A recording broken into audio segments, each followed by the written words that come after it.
Subscribe to my YouTube channel for deeply emotional, romantic, and mature stories that echo through your heart. Don't forget to like, share, and comment to support meaningful storytelling. The rain drummed against the windows of the old, Victorian house like fingers tapping an anxious rhythm. Inside, 26-year-old Emma Sterling stood in the doorway of what had once been her childhood bedroom, her heart heavy with the weight of return. She hadn't been back to this house in over 8 years, not since the day she'd left for college, and sworn she'd never come back. Yet here she was, drawn back by circumstances she couldn't have imagined. Her father was gone. The man who had raised her alone after her mother's death when she was just 12 had passed away, unexpectedly 3 months ago, leaving behind a will that would change everything she thought she knew about her family. "Emma?" a deep voice called from downstairs, sending an unwelcome shiver through her spine. She closed her eyes, steadying herself against the doorframe. Some things, it seemed, never changed. The voice belonged to Marcus Reed, her stepbrother, though they'd never lived under the same roof as children. Marcus was the son of Victoria Reed, the woman her father had married just 2 years ago, in what Emma had assumed was a late-in-life romance. She'd met Marcus only twice, once at the wedding, where they'd exchanged polite pleasantries, and once at her father's funeral, where grief had rendered them both silent. Now, according to her father's will, they were tied together in the most unexpected way imaginable. Emma descended the creaking stairs, her hand trailing along the familiar banister. The house felt different somehow. Not just because her father was gone, but because it now belonged to both her and Marcus, equal partners in an inheritance that came with conditions neither of them had anticipated. Marcus stood in the living room, his dark hair damp from the rain, his broad shoulders tense beneath his navy sweater. At 32, he possessed the kind of quiet strength that drew attention without trying. His green eyes met hers as she entered the room, and for a moment, the air between them felt charged with something neither could name. "The lawyer called," he said, his voice carefully neutral. "Victoria wants to meet with us tomorrow morning. She says there are things about the will we need to discuss." Emma nodded, wrapping her arms around herself. Victoria Reed, the woman who had become her stepmother, but remained a mystery. Beautiful, elegant, and somehow always present in the background of Emma's thoughts about her father's final years. There had been something about Victoria that had never quite settled right with Emma, though she'd never been able to put her finger on what it was. "Did she say what kind of things?" Emma asked, settling into the armchair that had been her father's favorite. She caught a whiff of his cologne still lingering in the fabric and felt her throat tighten. Marcus shook his head, but his expression was troubled. She sounded different. Urgent, maybe. Like she knows something we don't. They sat in silence, for a moment the weight of their strange situation settling between them. According to the will, they couldn't sell the house unless they both agreed, and they couldn't make any major decisions about the estate without living in the house together. For at least 6 months. Emma's father had claimed it was to help them get to know each other as family, but Emma suspected there was more to it than that. "I should probably head back to my hotel," Marcus said, standing abruptly. "It's getting late." "You don't have to," Emma found herself saying before she could stop herself. "I mean, the house has plenty of rooms, and if we're going to be living here together anyway." Marcus paused, studying her face. "Are you sure? I know this is strange for both of us." Emma looked around the room, at the family photos that now included Victoria's presence, at the subtle changes that spoke of another woman's influence in her childhood home. "Everything about this is strange," she admitted. "But maybe that's exactly why we need to figure it out together." The next morning arrived grey and drizzly, matching Emma's mood as she prepared for their meeting with Victoria. She'd barely slept, her mind churning with questions and memories. Marcus had taken the guest room down the hall, and she'd found herself acutely aware of his presence in the house. The sound of his footsteps, the low murmur of his voice on a phone call, the way he'd quietly made coffee for both of them without being asked. Victoria's office was in the upscale part of town, in a building that screamed success and sophistication. Emma had always felt out of place in such environments, preferring the quiet comfort of her work as a freelance graphic designer. But Marcus seemed perfectly at ease as they rode the elevator to the 23rd floor. "Whatever she wants to tell." "US," Marcus said quietly as they waited to be called in. "We face it together, okay?" Emma looked at him, surprised by the warmth in his voice. "Okay," she agreed, and meant it. Victoria Reed was waiting for them in a conference room that overlooked the city. At 52, she was still strikingly beautiful, with silver-streaked dark hair and the kind of poise that came from years of getting what she wanted. But today, something was different about her. There was a tension in her posture, a brittleness to her smile that hadn't been there at the funeral. "Emma, Marcus," she said, gesturing for them to sit. "Thank you for coming. I know this is difficult for both of you." Emma settled into her chair, acutely aware of Marcus beside her. "You said there were things about the will we needed to discuss?" Victoria's smile faltered slightly. "Yes, things that your father asked me to keep confidential until you'd had time to adjust to the situation." "What kind of things?" Marcus asked, his voice carefully controlled. Victoria reached into her briefcase and pulled out a sealed envelope.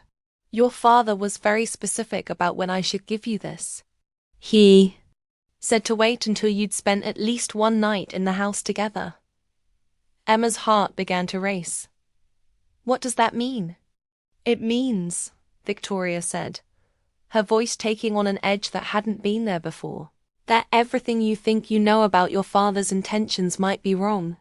She slid the envelope across the table.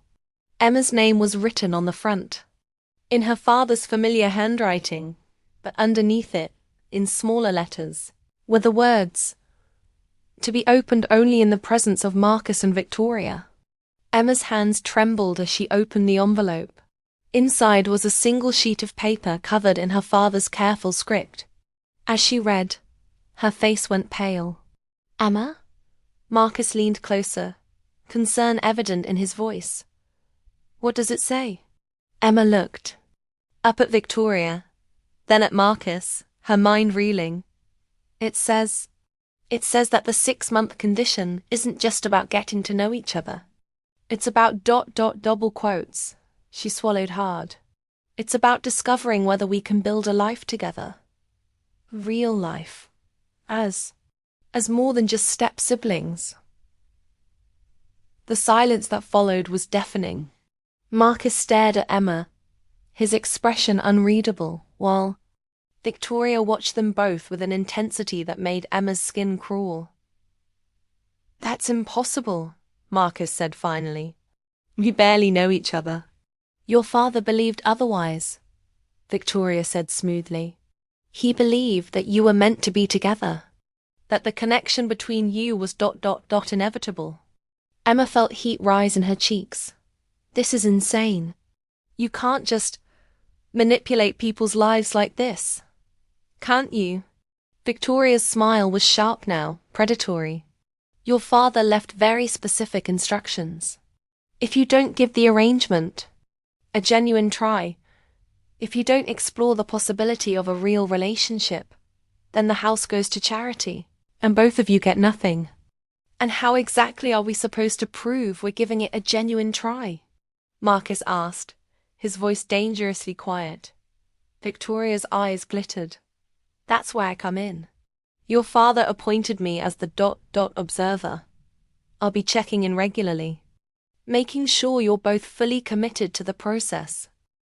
Emma felt sick. "You're going to spy on us?" I'm going to ensure that your father's wishes are respected, Victoria corrected. He was very clear about what he wanted. He believed that you two were perfect for each other, that you just needed the right encouragement to see it. Marcus stood abruptly, his chair scraping against the floor. This is crazy. We're not lab rats in some twisted experiment. No, Victoria agreed. You're two adults who stand to inherit a considerable fortune. If you can learn to open your hearts to possibilities you might have otherwise ignored. Emma looked at the letter again, reading between the lines of her father's words. There was something else there, something that made her stomach clench with dread. There's more, isn't there? She asked Victoria. Something you're not telling us. Victoria's pause was telling. Your father was very thorough in his planning. He wanted to ensure that nothing would stand in the way of what he saw as your destiny. What does that mean? Marcus demanded. Victoria reached into her briefcase again and pulled out another document. It means that certain obstacles have been removed from your path. Emma's blood ran cold as she read the document. You dissolved my engagement to David? Your father asked me to handle certain legal matters before his death, Victoria said calmly. The engagement contract your ex-fiancé signed had very specific clauses about infidelity. It wasn't difficult to arrange for him to be discovered in a compromising position. You destroyed my relationship? Emma's voice was barely a whisper. I freed you from a relationship that was preventing you from finding true love, Victoria corrected. Just as I freed Marcus from his entanglement with that unsuitable woman in Chicago. Marcus went very still. Sarah? What did you do to Sarah? I simply ensured that she received a better offer. The job in London was quite lucrative. She didn't hesitate to take it. Emma stared at Victoria, seeing her clearly for the first time. You've been manipulating our lives for how long? Since the day I married your father, Victoria said without a trace of shame. He was quite convinced that you two were meant to be together. He'd seen the way you looked at each other at the wedding, the way you seemed to gravitate toward each other, even when you were trying to maintain distance. Emma remembered that day, remembered the strange pull she'd felt toward Marcus, the way conversation had flowed between them despite that awkward situation. She'd attributed it to nerves, to the strangeness of suddenly having a stepbrother. But now, this is sick, Marcus said, his voice filled with disgust. You can't just rearrange people's lives because you think you know what's best for them. Can't. I? Victoria's smile was cold. I've been quite successful so far. You're both here, aren't you? Both single, both in need of the financial security that comes with your inheritance.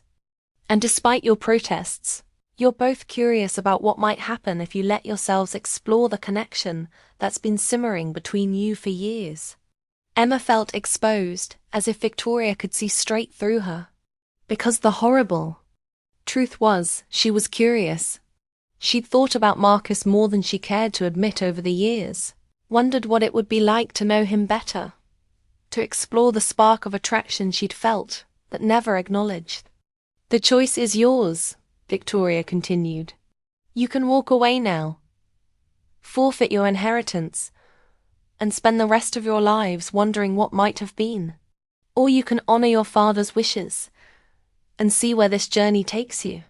Emma looked at Marcus, seeing her own confusion reflected in his eyes. What do you think? She asked quietly. Marcus was quiet for a long moment. I think, he said finally, that we need to talk. Alone, Victoria nodded. Of course, but remember, the clock is ticking. You have 6 months to make this work, and I'll be watching every step of the way. As they left the office, Emma felt as though she was walking through a dream. Everything she'd thought she knew about her father, about her life, about her future, had been turned upside down in the span of an hour. Coffee? Marcus asked when they reached the street. Emma nodded, not trusting her voice. They found a quiet cafe nearby and sat across from each other in a corner booth, the weight of Victoria's revelations hanging between them like a physical presence. "I'm sorry," Marcus said finally. "About David, about all of this." Emma stirred her coffee absently. "Are you? Sorry, I mean." "About Sarah?" Marcus considered the question. "I thought I was in love with her. But looking back, I don't know. Maybe Victoria was right about one thing. Maybe I was just going through the motions." "What do you mean?" "I mean that I never felt with Sarah what I felt the first time I saw you." Emma's heart skipped. "What did you feel?" Marcus met her eyes. "Like I'd been waiting my whole life for that moment without knowing it." The honesty in his voice made Emma's breath catch. "Marcus, I know it's crazy," he continued. "I know this whole situation is manipulative and wrong, but I can't deny that there's something between us. Something that was there from the beginning." Emma thought about the nights she'd lain awake thinking about him, about the way her pulse quickened whenever she heard his voice. "I felt it too," she admitted. "I just ... I never let myself think about what it meant. And now..." Emma looked around the cafe, at the normal people living their normal lives, unburdened by the kind of impossible situation she and Marcus found themselves in. "Now I don't know what to think. This feels like something out of a twisted fairy tale." "Maybe it is," Marcus said. "But maybe that doesn't make it less real." They sat in silence for a while, each lost in their own thoughts. Finally, Emma spoke. "If we do this, if we try to make this work, it has to be real. It has to be our choice, not something Victoria or my father orchestrated." "Agreed," Marcus said. "But how do we know the difference? How do we know if what we're feeling is genuine, or just the result of all this manipulation?" Emma reached across the table and took his hand. The contact sent electricity through her entire body. "I guess we find out together." Marcus squeezed her hand. 6 months? 6 months, Emma confirmed. "But we do it our way. No more manipulation, no more secrets. Just us, figuring out if this is real." As they walked back to the house that would be their shared home for the next 6 months, Emma couldn't shake the feeling that they were being watched. Victoria's words echoed in her mind. "I'll be watching every step of the way." But for the first time since her father's death, Emma felt something that might have been hope. Whatever happened next, she wouldn't face it alone. She and Marcus would discover the truth together, about their feelings, about their future, and about what their stepmother might do next to ensure they followed the path that had been laid out for them. The house loomed before them, full of secrets and possibilities. Emma squeezed Marcus's hand as they climbed the front steps, knowing that whatever came next would change everything.